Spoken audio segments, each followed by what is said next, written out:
नमस्कार दोस्तों, आज के 8 मिनट में 24 खबरों के इस बुलेटिन में आपका स्वागत है। खबरें उन मुद्दों पर जिनसे है आपका सरोकार। बॉम्बे हाईकोर्ट ने महाराष्ट्र सरकार को निर्देश दिया है कि वो सोशल मीडिया पर आए इन अनुरोधों के जवाब में विधायक जिशान सिद्दीकी और अभिनेता सोनू सूद द्वारा कोविड विरोधी दवाओं की कथित आपूर्ति की विस्तृत जाँच करे।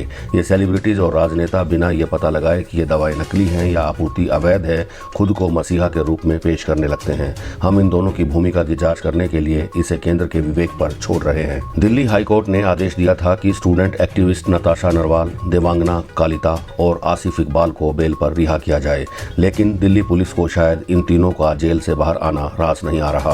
तभी वो एक ऐसा पेच लेकर आ गई है कि निचली अदालत झुंझलाई तो पर कोई तोड़ नहीं निकाल सकी। 24 घंटे में रिहा होने का सपना देख रहे तीनों छात्र छात्राओं को अब 3 दिन तक जेल की सलाखों के पीछे ही रहना होगा।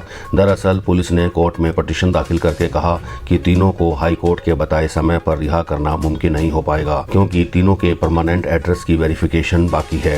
पुलिस का तर्क था कि तीनों अलग अलग सूबों में रहते हैं, लिहाजा जांच का काम काफी पेचीदा हो रहा है। उत्तर प्रदेश के उप मुख्यमंत्री केशव प्रसाद मौर्य का कहना है कि यूपी विधानसभा चुनाव 2022 में मुख्यमंत्री पद के लिए चेहरा कौन होगा और चुनाव किसके नेतृत्व में लड़ा जाएगा, ये तय करने का काम केशव प्रसाद का नहीं है, बल्कि राष्ट्रीय नेतृत्व दिल्ली का है।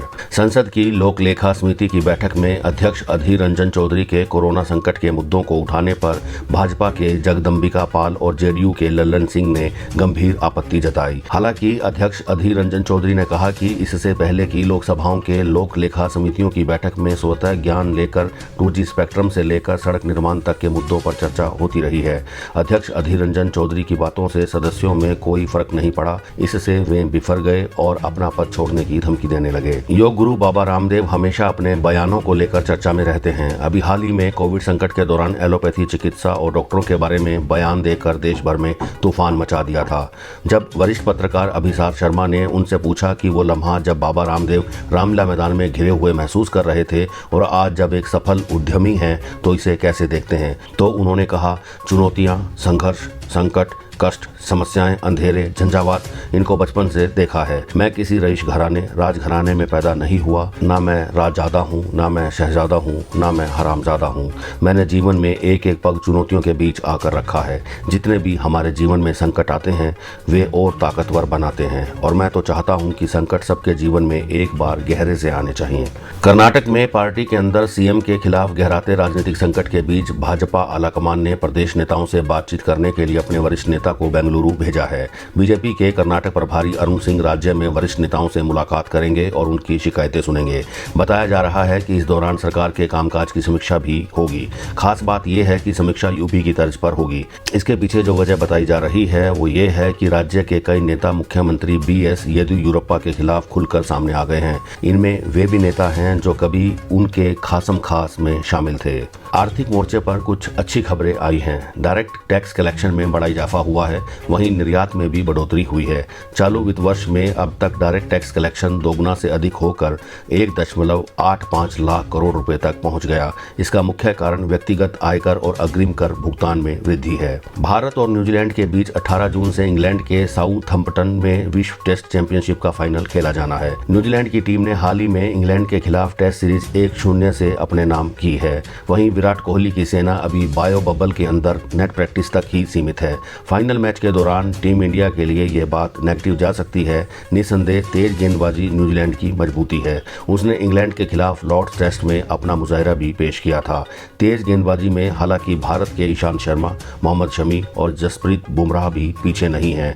वे 2018 में इंग्लैंड दौरे पर खुद को साबित कर चुके हैं। कोहली के पास उमेश यादव, मोहम्मद सिराज और शार्दुल ठाकुर भी मजबूत बैकअप विकल्प के रूप में मौजूद हैं। उत्तराखंड सरकार ने हरिद्वार जिला प्रशासन को बुधवार को महाकुंभ के दौरान हुए कोरोना टेस्टिंग घोटाले की जांच के लिए रिपोर्ट दर्ज कराने का आदेश दिया है।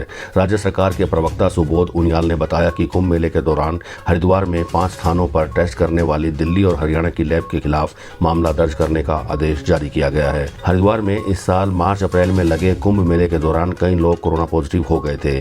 आम लोगों के अलावा कई साधु संन्यासी और संत महात्मा, प्रशासनिक अधिकारी, पुलिसकर्मी भी कोविड की चपेट में आ गए थे।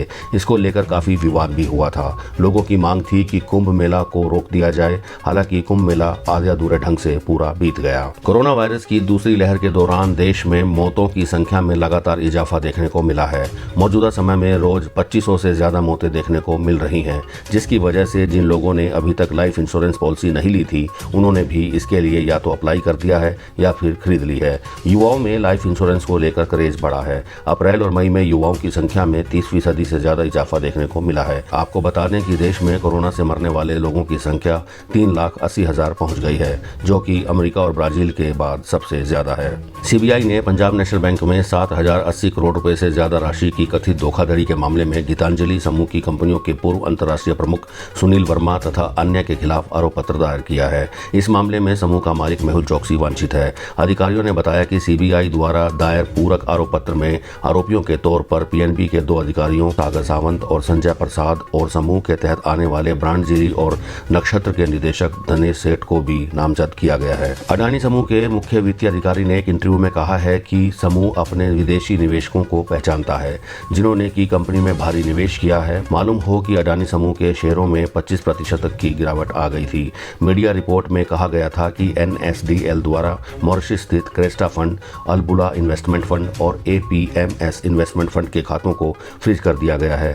हम इस तथ्य से अवगत हैं कि वे हमारी साथी निवेशक हैं। हम विशेष रूप से जाकर जांच नहीं करते हैं, क्योंकि ये केवाईसी नहीं है। हम निवेश करने वाले किसी भी व्यक्ति के केवाईसी की जांच करते हैं। ये एक अलग नियामक संस्था द्वारा किया जाता है। उत्तराखंड उच्च न्यायालय ने राज्य सरकार से 22 जून तक राज्य में 4 धाम यात्रा पर प्रतिबंध लगाते हुए नए नियम अदालत के समक्ष रखने को कहा है। इस संबंध में प्रदेश के कैबिनेट मंत्री और शासकीय प्रवक्ता सुबोध उनियाल ने कहा कि 4 धाम देवस्थानम बोर्ड ने बताया है कि अभी यात्रा शुरू करने के लिए तैयारियां पूरी नहीं हैं और इसके लिए बोर्ड ने 15 दिन का समय मांगा है। जैसे ही हमारी तैयारियां पूरी हो जाएंगी, हम 4 धाम यात्रा आंशिक या पूरी तरह से खोलने का निर्णय ले सकते हैं। हालांकि ये उस समय की परिस्थितियों पर निर्भर करेगा।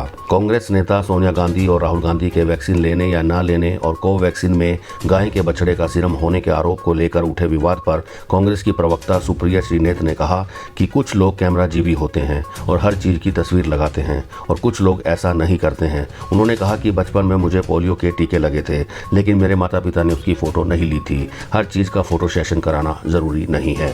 मनोज तिवारी ने विपक्षी पार्टियों पर निशाना साधते हुए एक ट्वीट किया है, जिसमें उन्होंने लिखा कि सभी पार्टियां मिलकर बड़ी साजिश रच रही हैं। एक दिन राम जन्मभूमि मंदिर की जमीन पर, फिर बुजुर्ग आदमी को पीट कर नारे लगवाने पर और अब कोवैक्सीन में नवजात बछड़े के सीरम पर। मतलब झूठ पर झूठ, और सब विपक्षी दल मिले हुए हैं। बड़ी साजिश हो रही है। इनका इलाज अब देश की जनता ही कर सकती है। चाचा पशुपति कुमार पारस की बगावत पर चिराग पासवान ने कहा कि मुझे पार्टी के राष्ट्रीय अध्यक्ष के पद से हटा दिया गया है, लेकिन पार्टी संविधान के अनुसार राष्ट्रीय अध्यक्ष को उसी स्थिति में हटाया जा सकता है जब या तो उसकी मृत्यु हो जाए या वो इस्तीफा दे दे। उन्होंने चाचा को ललकारते हुए कहा, शेर का बेटा हूं, आखिरी दम तक लड़ूंगा। एक रिपोर्ट के अनुसार 2019 में एशिया के 2 देशों भारत और चीन के 23,000 करोड़पति दूसरे देशों की ओर पलायन कर गए। अफ्रीशिया की स्टडी में $10 लाख से $99 लाख रखने वाले बिजनेसमैन को शामिल किया गया है, जो दूसरे देशों में गए और कम से कम 6 महीने बिताए।